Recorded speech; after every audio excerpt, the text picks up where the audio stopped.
Hello friends, welcome to Pebbles and welcome to my course of 48 laws of power या सत्ता के 48 नियम। आज हम देखने वाले हैं द रूल नंबर 47। लेकिन उससे पहले अगर सब्सक्राइब नहीं किया है तो प्लीज़ कर दीजिए और बेल आइकॉन ज़रूर दबाइए। तो चलो शुरू करते हैं। ये जो लॉ है ये आपने बहुत बार सुना है। आपने ऐसे डायलॉग सुना है कि कई लोगों को परफेक्ट एंट्री लेना आता है लेकिन परफेक्ट एग्जिट वो नहीं ले सकते। For example Sachin Tendulkar, perfect exit. लोगों को ऐसा नहीं लगा उस टाइम कि सचिन ने अब जाना चाहिए, बहुत हो गया, अभी इससे कुछ हो नहीं रहा है। लेकिन MS धोनी, हाँ, लोग उसके जाने की राह देख रहे हैं। तो परफेक्ट एग्जिट बहुत इंपॉर्टेंट होती है, बहुत ही इंपॉर्टेंट होती है परफेक्ट एग्जिट। जब आप जाओगे वहाँ से तब सब लोगों को ऐसा लगना चाहिए कि ये क्यों गया। ऐसा नहीं होना चाहिए बला टली चला गया, ऐसा नहीं लगना चाहिए। सिमिलरली जब हमें सक्सेस मिलती है, जब हम किसी प्रोजेक्ट में कहीं तो कामयाब होते हैं, तब हमें ये ध्यान ही नहीं रहता कि हमें कहाँ रुकना चाहिए। और ये सबसे महत्वपूर्ण है। मैं आपको एक स्टोरी बताता हूँ कि सम्राट हेमचंद्र, जिसे आप शायद सम्राट हेमू के नाम से जानते हो, हमारे इतिहास ने कभी उनकी ज़्यादा दखल नहीं दी। जोधा अकबर में तो उसे गद्दार कहा गया। ये सब फालतू की चीज़ें हैं। आखिरी हिंदू सम्राट थे भारत के हेमू या हेमचंद्र। जब ही उन्होंने सारे दुश्मनों को मार दिया और खदेड़ दिया और वो बंगाल की सरहद तक जा पहुँचे, अपनी उनके पास कम से कम 60,000 का उसके हॉर्सेस थे और 1 लाख की सेना थी। और तभी सारे उनके सेनापति जो थे वो आतुर थे कि चलो अब बंगाल को भी जीत लेते हैं, उसको भी ख़त्म कर देते हैं। लेकिन तभी हेमू ने कहा नहीं, ये वो वक्त नहीं है। हमें पता चलना चाहिए कि हमें कहाँ रुकना है। अगर हम इससे आगे गए तो खुद फंस जाएंगे। अभी तक जो सक्सेस हमें मिली है वो सक्सेस हम मतलब कंट्रोल नहीं कर पाएंगे और हमारी हार हो जाएगी। इसके विपरीत एक भास्कर राम करके एक मराठों के सरदार थे। वो जीतते गए और कलकत्ता की तरफ, बंगाल की तरफ घुसते गए। और उन्होंने ये नहीं सोचा हमें वॉर में विक्ट्री तो मिल रही है लेकिन हम हमारे एरिया से बहुत दूर तक जा रहे हैं। हमारी जो लाइफलाइन जो है, उसकी रसद जिसे कहते हैं, जो इक्विपमेंट की जो लाइन है वो लंबी होती जा रही है, वो टूट रही है। लेकिन वो बंगाल तक गए और आखिरी वॉर में वो हार गए वहाँ पे। तो हमेशा हमारे प्रोजेक्ट में है, हमारे काम में है, सक्सेस में कहीं भी हमें ऐसे मौके पे रुकना चाहिए जहाँ तक हम वो सक्सेस रिटेन कर सके। अगर उसके आगे 2 कदम अगर आप गए, मतलब अगर बेट लगी है लॉन्ग जंप मारने की, आपने 10 फीट की खाई से छलांग लगाई और फिर सक्सेस से एकदम शान में आ गए और कहा अब मैं 15 फीट से लगाऊंगा, तो आप ज़रूर गिर जाओगे वहाँ पे, क्योंकि आपको पता नहीं कि आपको रुकना कहाँ है।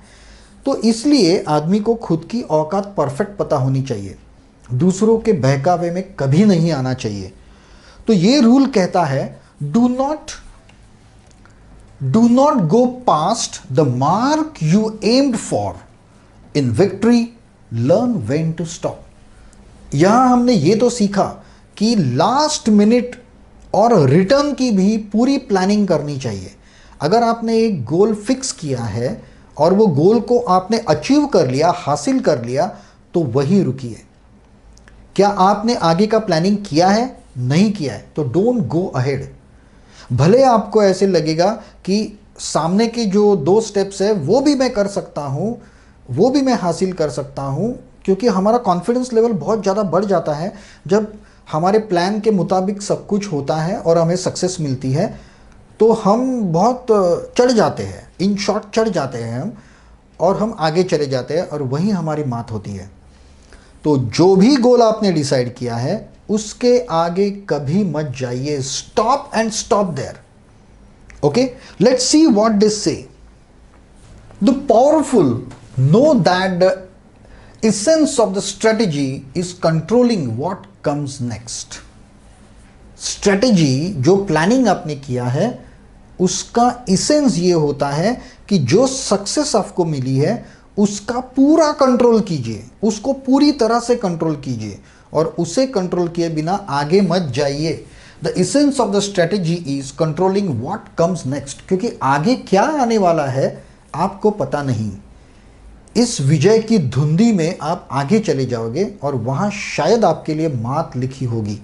और अगर ऐसा हुआ तो अभी तक आपने जो कुछ भी पाया है, जो कुछ भी सक्सेस आपको मिली है, वो एक झटके में ज़ीरो हो जाएगी। एक झटके में ज़ीरो हो जाएगी। जो लोग आपकी जय जयकार कर रहे थे वही लोग आपको धिक्कारने लगेंगे, क्योंकि आपको पता नहीं था कि कहाँ रुकना है। ओके, लेट अस सी आगे। There is no better time to stop and walk away then after a victory. जब सक्सेस मिलती है, विक्ट्री मिलती है, उससे ज़्यादा अच्छा समय नहीं होता रुकने का। पहली ही विक्ट्री पे, हाँ, unless and until you have plan for the next step also.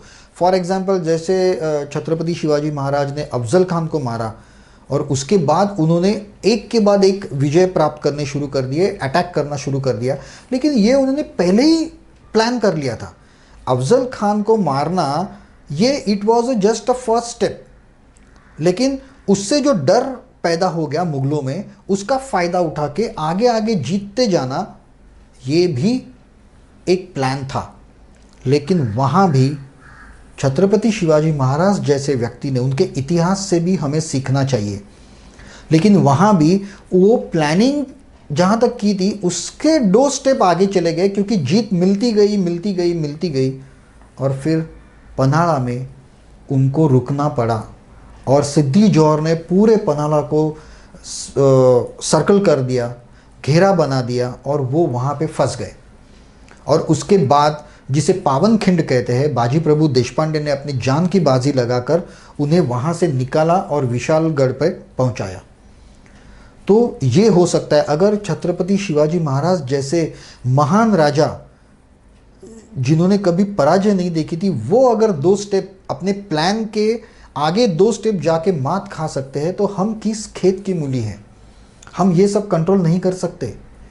Bajirao Peshwe ऐसे योद्धा है, वर्ल्ड के एकमात्र योद्धा है जिन्होंने अपनी पूरी जिंदगी में कोई भी जंग हारी नहीं थी, कोई भी लड़ाई हारी नहीं थी। उनका उदाहरण देखिए, जब मोहम्मद बंगश और पूरी दिल्ली की सल्तनत ने जब हमला किया, उनको सबको एक जगह पे लॉकडाउन करके, उन्हें पराजित करके वो बीच के रास्ते से दिल्ली तक पहुंच गए। और तभी जो सारे लोग थे, क्योंकि तब मुसलमानों ने और मुगलों ने इतने अत्याचार किए थे, और अब अगर दिल्ली सामने है तो सारे कहने लगे जला दो दिल्ली, ख़त्म कर दो, इस सल्तनत को ख़त्म कर दो। लेकिन तब बाजीराव पेशवा ने कहा ये वक्त नहीं है, हमें ये जो जीत मिली है शायद वो फ्लुक, ये हमने सोचा नहीं था कि हम दिल्ली के आगे जाएंगे, वहाँ तक का प्लानिंग नहीं हुआ था। जहाँ पे हम लोग ने बाकी के फौजों को लॉकडाउन किया है वो शायद खुल गई तो हमारे पीछे से आएंगे, हम आगे हैं, हमारा मुल्क पीछे है, और उसी मुल्क की तरफ से अगर अटैक हो गया तो हम कहीं के नहीं रहेंगे।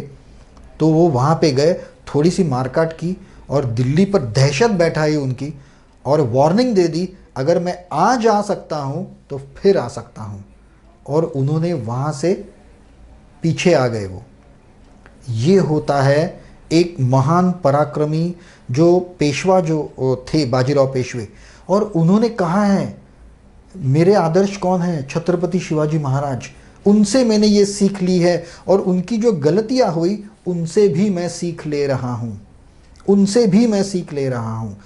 जैसे छत्रपति शिवाजी महाराज के पिता जो थे शाहजी महाराज, वो भी, उनकी तो युद्ध नीति के जो पाठ है वो आज भी मिलिट्री कॉलेजेस में सिखाए जाते हैं। शिवाजी महाराज, शाहजी महाराज, बाजीराव पेशवा, इनके जो युद्ध नीति जो है वो आज भी वर्ल्ड के बहुत सारे मिलिट्री कॉलेजेस में सिखाए जाते हैं, उनकी जो युद्ध नीतियाँ जो थी। लेकिन शाहजी राजे का भी एक वीक पॉइंट था कि वो अपने वचन के बहुत पक्के थे और वो थोड़े से नीतिमत्ता वाले थे। लेकिन शिवाजी महाराज जो थे वो चाणक्य नीति वाले थे। छत्रपति शिवाजी महाराज ने जब अफजल खान को मारा तो उसके पहले उसे वहाँ तक लाने के लिए उन्होंने बेल भंडारा जिसे कहते हैं, मतलब बेल के पत्ते जिसे कहते हैं, जो शिव जी पे होते हैं या शिवलिंग पे होते हैं, वो उठा के उन्होंने शपथ ली कि आप निसंकोच आइए, आपको कोई दगा नहीं होगा। लेकिन उसके बाद भी शिवाजी महाराज ने उनको मार डाला। लेकिन अगर उनकी जगह पे शाहजी राजे होते तो उन्हें छोड़ दिया होता, क्योंकि शाहजी राजे ने शाहजहां बादशाह को 2 बार छोड़ दिया था, 2 बार छोड़ दिया था, और उसके बाद उनसे मात खानी पड़ी। तो ये चीज़ होती है कि कहाँ रुकना है, उसके उदाहरण। हमें इतिहास से बहुत कुछ सीखना चाहिए। जो गलतियाँ वहाँ हुई है वो गलतियाँ दोबारा नहीं करनी चाहिए। ये कोर्स जब भी बनाया गया रॉबर्ट ग्रीन ने, तभी चाणक्य नीति का बहुत, यहाँ पे हर लॉ में, हर जगह पे मुझे चाणक्य नीति दिखती है।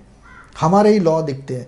ये फॉरेन के ऑथर्स आते हैं, हमारे लॉ से, हमारे बुक से कुछ ना कुछ कोर्स बनाते हैं। आप देखिए मोटिवेशन की कितनी सारी किताबें हैं जहाँ पे हमारा भारतीयों का ज्ञान भरा हुआ है। आज तक आपने उसको नज़रअंदाज कर दिया था, लेकिन आज आपके सामने किसी पाश्चात्य लेखक के रूप में वो वापस आ गए। चलो उसे भी ऑनर करते हैं। तो ये जो लॉज हैं वो बहुत ही इम्पॉर्टेंट है, और विक्ट्री तो ये सारे 48 लॉज करके, अप्लाई करके आपको विक्ट्री तो मिल जाएगी। आपने अगर टारगेट किया है कि आपको वाइस प्रेसिडेंट की चेयर चाहिए, और आपने सारे लोगों को परफेक्टली मैनिपुलेट किया, ये सारे लॉज अप्लाई किए, षड्यंत्र रचे, और आप वाइस चेयरमैन बन गए, तो वहाँ रुकिए, क्योंकि आपने अभी तक चेयरमैन बनने को प्लान किया नहीं है। अगर ये सक्सेस आपके प्लानिंग की वजह से इजीली आपको मिल गई तो आप चढ़ जाओगे, आपको लगेगा अब आगे भी मैं इजीली कर सकता हूँ, लेकिन वहाँ का प्लानिंग आपने किया नहीं है। अगर वहाँ तक जाना है तो आपको पूरी प्लानिंग शुरू से करनी पड़ेगी। अगर इसी विजय के धुंधी में आप आगे चले जाओगे तो आपकी मात निश्चित है, शय और मात। तो ये लॉ बहुत ही इम्पॉर्टेंट है। कहाँ रुकना है वो पहले ही डिसाइड कीजिए, और ज़्यादा से ज़्यादा जिस समय विक्ट्री, आपके प्लानिंग के अनुसार जब आपको विक्ट्री मिलती है, वही परफेक्ट समय होता है रुकने का, स्टॉप होने का। So I think this is very clear, and that's all in this video. Thank you for being with me and doing my course.